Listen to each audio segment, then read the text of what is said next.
This murder could have remained unsolved, if not for one small detail that allowed the police to get to the bottom of the truth and solve a very interesting case with an unexpected twist.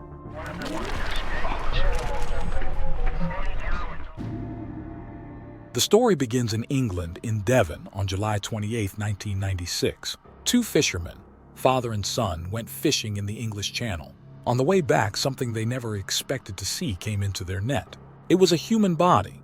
Of course, the fishermen immediately went ashore and reported their discovery to the police. Of the special features, a tattoo was found on the body, but it was a little smeared and it was difficult to tell what it depicted. At this stage, the primary tasks were to establish who this person was and only then what happened to him. Here it was appropriate to remember that recently, a report was filed with the local police about the disappearance of a man after going to a bar, but it was a dead end. The age did not match. There were no other missing persons reports, so identifying who the man was no easy task. Examining the body, the medical examiner found 3 wounds on it, 1 on the head and 2 in the left leg. Of course, the first wound, the one on the head, was of particular interest, but it was not deep, rather jagged. The expert was sure that she could not have caused death. The more probable and main thing that the expert was inclined to believe was that the man choked on water and died for this reason. Based on the expert's words, the police assumed that the man found was swimming in the sea alone. For some reason, he fell out of the boat and died, choking on water. In this state of affairs, one could try to establish which of the yachts did not return to the port.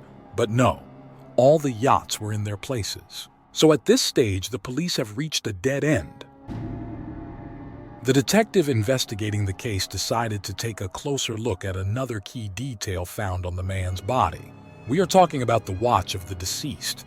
He was wearing a Rolex watch. Having carefully studied the information about it, the detective learned that it was a self-winding watch.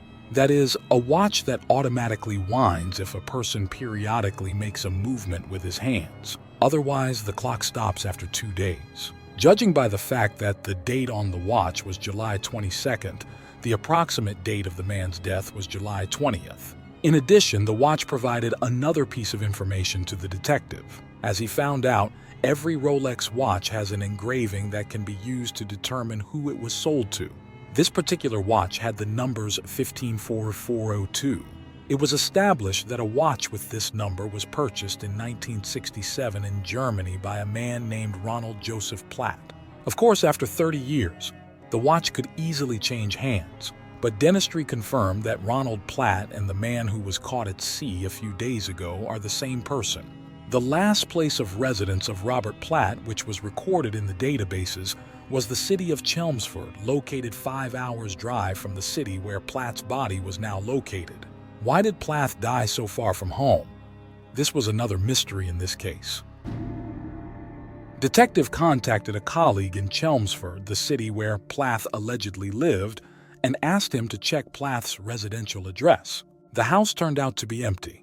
No one had lived in it for several months. Having contacted the owner of the house, the detective received from him the contact information of the last tenant of the house. He was a man named David Davis. Having contacted him by phone, the detective found out that David Davis and Ronald Platt knew each other well. However, according to Davis, he had not heard anything from Platt for a long time. According to Davis, Platt was planning to go to France, but Davis did not have his new address. The only good thing about talking to Davis was that the police got a photo of Platt from him, so now they at least knew what he looked like. The next person police spoke to was Platt's ex-girlfriend, Elaine Boyce. The police also did not learn essentially anything useful from her, except that Elaine shed the secret on what was depicted on the hand of the deceased. It turned out to be a maple leaf, a symbol of Canada. Why him? The fact was that Ronald Platt had long dreamed of moving to Canada.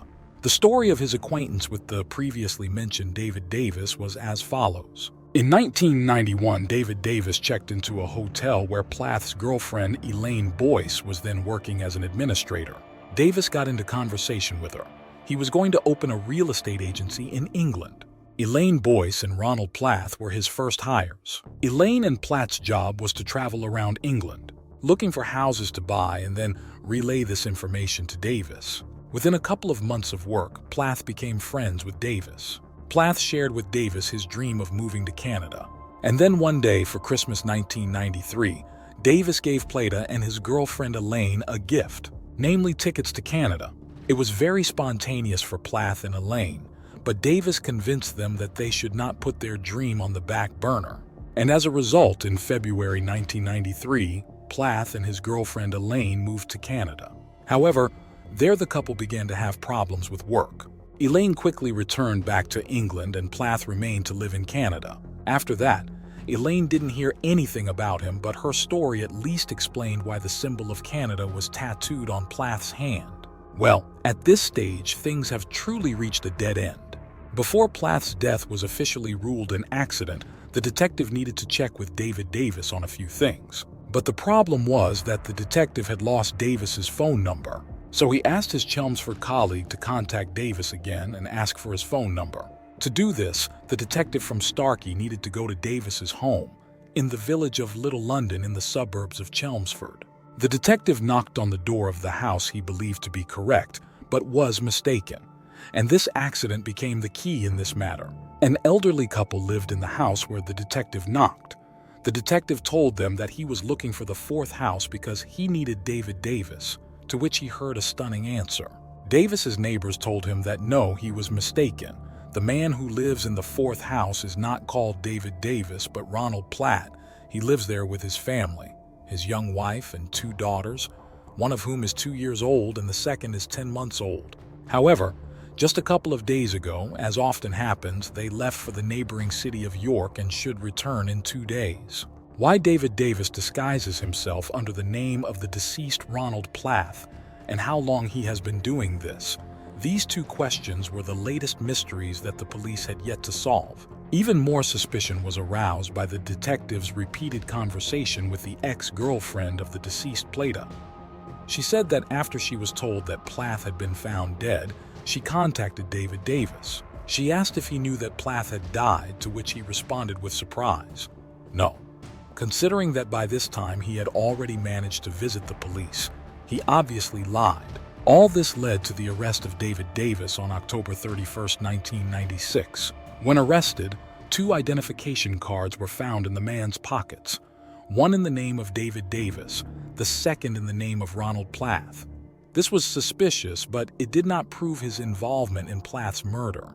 Then, this was only the beginning of unraveling a large tangle of mysterious events. On the same day, the detective went to Davis's house to take his wife to the station for questioning. But as we remember, the couple had small children, and according to British law, a woman could take them with her to the station. She asked to be given time to pack a bag with children's things. After she did this, the officer who was helping her noticed that the bag was suspiciously heavy. Having opened it, detectives found 4 kilos of gold and 6,000 British pounds in cash at the bottom. After searching the house, police found another 25,000 British pounds, 8,000 Swiss francs, 17 gold bars and paintings worth a total of 10,000 British pounds. Such an ambiguous find raised even more questions for David Davis.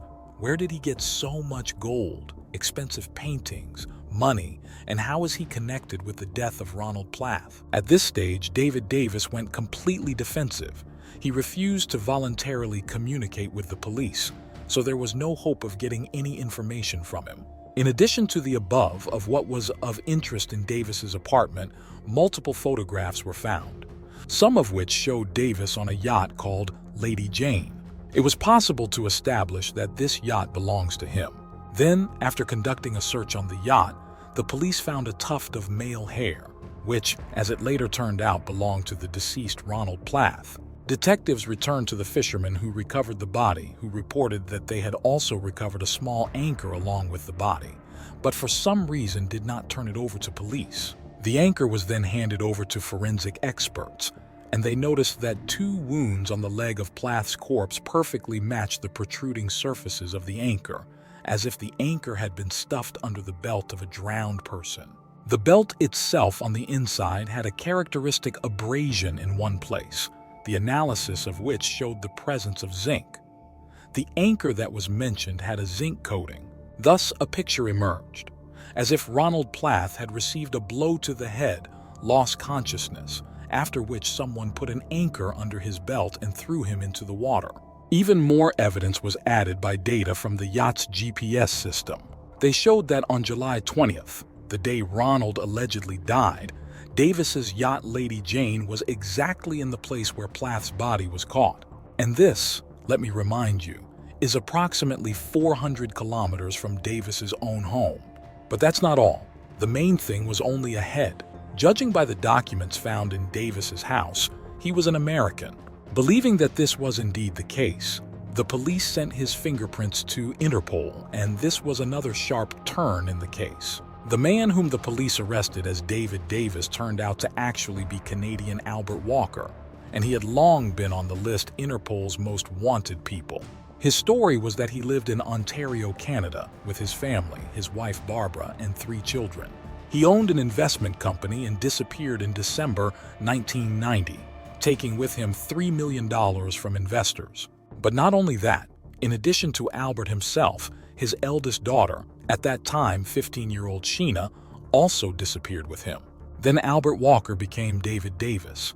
This was Walker's first stolen identity. The real David Davis was one of the investors defrauded by Albert Walker. He managed to move to England. Here, in 1991, he met Elaine Boyes and Ronald Plath. Having learned that they were going to move to Canada, he became friends with Plath because Walker needed to become an Englishman in order to stay here forever, and for this he chose the identity of Plath. Walker, as we remember, even bought Plath and Elaine tickets to Canada himself, thus only pushing them to depart as soon as possible. When Plath left England, Walker, expecting Plath to remain in Canada forever, stole his identity. Walker had copies of all Plath's documents in his hands, so it was not difficult for Walker to obtain new Plath documents supposedly to replace the ones lost by Walker.